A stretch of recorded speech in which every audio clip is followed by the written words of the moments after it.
Superhero films are dominating the box office. Let's take a look at the history of the genre by way of stop-motion paper animation.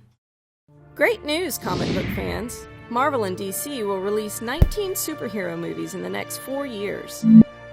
Some critics say that we're reaching a saturation point. As if.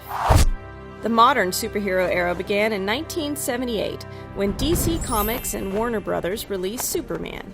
At the time, it was the most expensive movie ever made. Its success spawned 3 sequels and paved the way for Batman a decade later.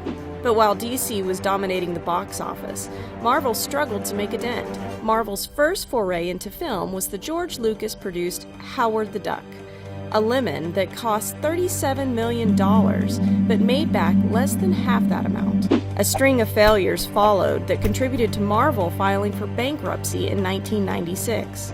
The company sold the rights to many of their prized characters for 5% of the box office licensing fee. Things were looking grim, comic book fans, until Marvel licensed Blade to New Line Cinemas, which became a modest hit. Then came the X-Men, licensed to 20th Century Fox, and finally Spider-Man to Columbia Pictures. The success of these franchises drove Marvel to form its own studio. The Marvel Cinematic Universe is now the most financially successful franchise in movie history, surpassing James Bond, Harry Potter, and Star Wars. When Captain America: Civil War recently opened at number 1 at the box office, it gave Marvel an unprecedented 13 number 1 movies in a row. Before this year, the highest market share superhero films had on the film industry on a whole was 13.7%. 2016 is on pace to shatter that figure.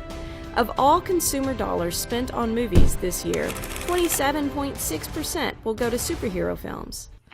But not everyone believes in the longevity of the superhero film. Steven Spielberg said, "We were around when the Western died, and there will be a time when the superhero movie goes the way of the Western. There will come a day when the mythological stories are supplanted by some other genre that possibly some young filmmaker is just thinking about discovering for all of us."